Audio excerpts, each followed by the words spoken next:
You gotta roll with it, you gotta take your time, you gotta say what you say, don't let anybody get in your way. Right, welcome back to the Mighty Mansfield show. Now, I'm out and about at the moment. I'm about to go on another camping trip. And I just want to say, the last camping trip I went on was going to be some epic filming. And that storm Karina hit, I think it was. And it was just a disaster. Everything that could have gone wrong went wrong. And yeah, usually I'll put it on film so you could see what happened. But I've had a few comments about the microphones, and I have got microphones on order, so I'm hoping they're with me pretty soon. I've ordered the DJI Mic 2s up. So I didn't film the storm because all you would hear is the wind noise, and I wrote the trip off because I didn't have the microphones. Basically, if I had the microphones, it would have made it a lot easier. But with that all said, it don't really matter. We're off on another trip in a couple of days, and I'll get some decent footage again. And the reason I didn't film where I was because it's a really good place to go, and I wanted the videos to be decent, so that's why I decided to abandon the project and we'll go back. So that'll be coming later on in the summer. Now, like I say, I'm getting stuff ready to go on another trip today, and I'm getting a bit hungry now, and I'm near a place. So I'm sort of out towards Oxford Way, and there's a place in Chalgrove, I've been told, which is on an industrial estate. It's like a cafe there. So some people I know use it. And I'm going to go there, get myself some lunch, and we'll do a quick review on that, and then I'm going to get myself a light refreshment and cheer myself up a bit. So, right, so this is a road called Monument Way, and I'm just turning in here. There's a little cafe place in here that I've been told about, and so I believe it's up here on the left. Yeah, here we are. So this place is called the Picnic Hamper. Yeah, so this place is called the Picnic Hamper. Now, there are tables to sit outside. You can sit inside. It looks pretty busy, to be fair. Now, I'm so hungry I could eat a horse. Well, not that I eat horses, of course. Well, I think I did eat horse once when I was in France at one of these Les Routiers cafes or something like that. But I'm not here to eat horse now. I'm going to go in there, I'm going to get myself a cheeseburger and chips, and then go somewhere quiet, and we'll do a cheeky little review on this. So this is the Picnic Hamper at Chalgrove. Now, I went in there for a cheeseburger, and they didn't have any. Cheeseburgers are pretty much a basic. They had like a pastas on, and they had a Cornish pasty, sausage rolls, but a lot of it was pre-cooked in the counter. And when I said, I started to look at the menu again, they said to me, only what we got in the counter. So there was very limited choice. Chicken Kiev, some pasta thing, chips, sausage roll, rice, I believe. So I took the Scotch egg and I took some chips. Now, and a water. Now that cost me £7.05p. Let's go and see what we think.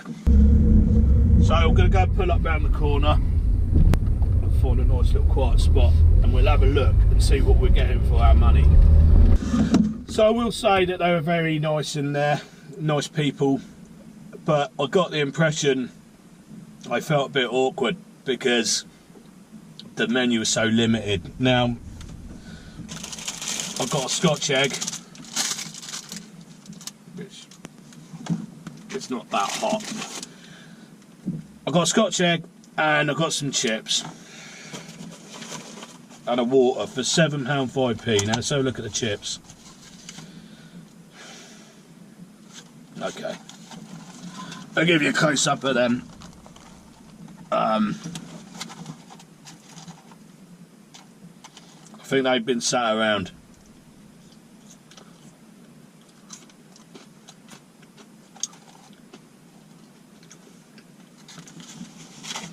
Okay.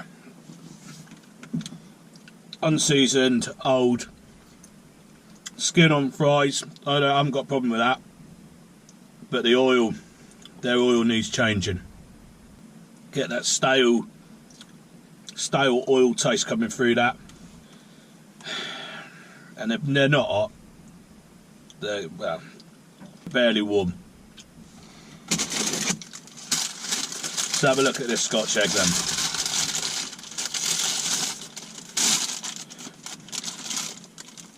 Doesn't look that bad, but it's warm. It's not. It's lukewarm. There's no heat in that. I'll give it a go.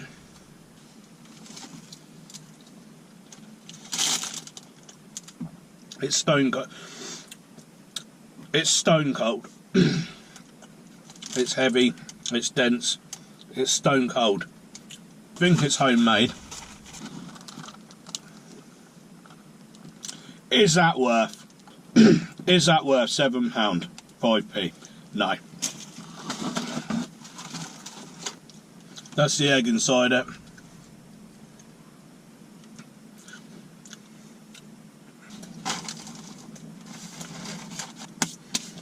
Right, okay. I'm going to give this a score now out of 10. Okay, now I'm glad I bought that because I can wash the taste away. I don't like doing this, but I've always been honest on this show, and the chips were old, cooked in not fresh oil. The sausage meat was incredibly dense. It was homemade, so I'll give them a point for that. But it was cold, and there's no excuse for it. It wasn't freshly cooked. I didn't have a choice of what on the menu. I only had a choice of what was in the hot counter. Honestly, I've had better school dinners. So, on that case, and I don't like doing this, what am I going to score it out of 10? I'm sorry to say this, but the picnic hamper at Chalgrove, Monument Way, you've scored a 2. And I'm very, I like to be fair, and I think that's a very fair score.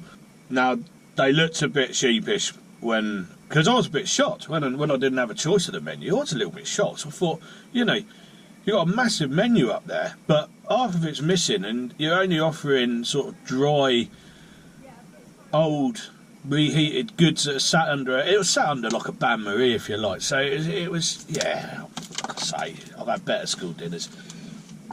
That's a real shame, you know. So my advice to them is to put your menu down a bit. You've got far too much on your menu. You can't keep up with it, and because of that, you're serving substandard food. Now, I'm not a food snob by any means, but old chips and no seasoning on it, nothing, and it was, yeah. Come back tomorrow, we might have a burger. Come on, I mean, a burger's a basic, isn't it? I mean, it's a basic. You can keep it in the freezer. You've only got to chuck it on a hot plate. Anyway, that's it. I very rarely say this as well, but I will never return here. That wasn't worth the fuel. It wasn't worth the detour. Whoever owns that picnic hamper, you need to have a rethink, because you're serving. There was a big drive a few years back about school dinners and making them better. Well, I haven't eaten it. It's here. I'm going to go and chuck it in the bin now. So, yeah, I'm going back home. I'm going to make myself some sausage and mash and cheer myself up that way. But I'm going to get a light refreshment on the way home, and I'm just gonna have another swig of this water, try and get rid of that horrible taste, and I'm going to drive away from here and pretend this nightmare never happened. Shocking.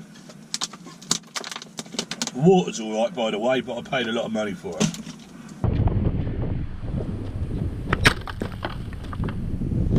That's what I think of that. Right, let's go get ourselves a beer.